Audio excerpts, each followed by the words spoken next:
Hello दोस्तों।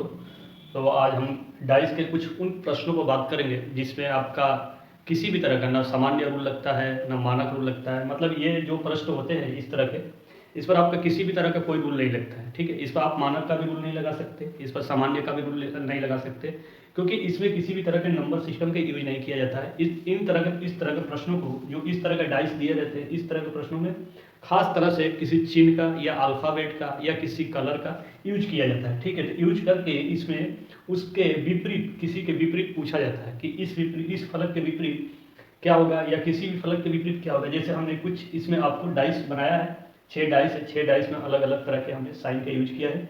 किसी में हमने साइन का चिन्ह, खास तरह के चिन्ह का यूज किया है, किसी में हमने लाल हरा नीला काला ऐसे लिखा हुआ है, और किसी में जो है अल्फ़ाबेट का यूज किया हुआ है। ठीक है, तो जब भी ये खास तरह से एग्जाम में पूछे जाते हैं, अलग अलग एग्जाम में पूछे भी गए हैं, तो इस तरह के जब भी क्वेश्चन आपके सामने आए तो इसमें क्या करेंगे, इसका रूल क्या है करने का, जिससे कि आपका 100% क्वेश्चन सही हो। तो जब भी अगर आपके पास इस तरह के प्रश्न आए तो इसको करने का क्या रूल है, क्योंकि इनमें आप किसी भी मानक का या साधारण डाइस का जो रूल होता है, यानी जैसे मानक का जो रूल होता है आपने पढ़ा है कि जब भी किसी डाइस के निकटवर्ती फलक को जोड़ते हैं तो अगर 7 नहीं आया, 7 अगर नहीं आया तो वो मानक डाइस माना जाता है। ठीक है, और उसके बाद साधारण में आपने सामान्य डाइस में क्या पढ़ा है, सामान्य डाइस में आपने यही पढ़ा है कि किसी भी निकटवर्ती दो फलक को जोड़ते हैं तो 7 आ गया तो क्या है, सामान्य पास है।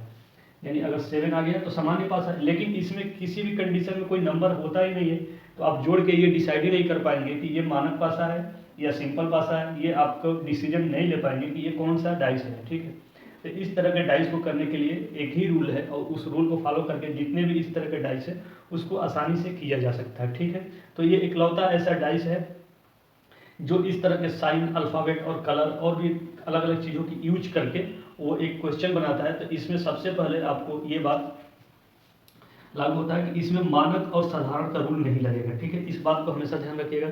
इसमें सिर्फ और सिर्फ एक ही रूल लगता है, वो है कॉमन। ठीक है, वो क्या कौन सा रूल है, वो है कॉमन रूल। ठीक है, कॉमन रूल आपका इसमें लगेगा। ठीक है, जैसे हमने पिछले प्रश्न में आपको पढ़ाया है कॉमन रूल, जैसे मान लीजिए इसमें भी ए है, इसमें भी ए है, तो ये कॉमन रूल हो गया, तो इसमें लग जाएगा। ठीक है, या किसी में भी डाइस में दो फलक और दूसरे डाइस में दो फलक सेम है, कॉमन है, तो तीसरा अपने आप उसके अपोजिट हो जाता है। ठीक, तो ये सबसे ज़्यादा एक ही रूल लगता है, वो रूल है कॉमन रूल। ठीक है, तो इसको याद कर लीजिएगा, और इस दोनों रूल को इस तरह के प्रश्नों को करने के लिए भूल जाइएगा। ठीक है, इनमें से कोई भी रूल फॉलो नहीं होगा, इनमें से सिर्फ ये रूल तभी फॉलो होता है जब नंबर सिस्टम हो। जैसे नंबर सिस्टम में मान लीजिए हमने क्या किया, इसमें कोई नंबर दे दिया, यानी आपको पता है कि डाइस में 1 से 6 तक नंबर होते हैं, तो जब नंबर रहेगा तभी इसमें ये रूल, कोई एक रूल लगेगा। ठीक है, जब नंबर रहेगा ही नहीं तो ये दोनों में से कोई रूल नहीं लगेगा, ये केवल कॉमन रूल लगेगा। ठीक है, तो चलिए देखते हैं नेक्स्ट क्वेश्चन में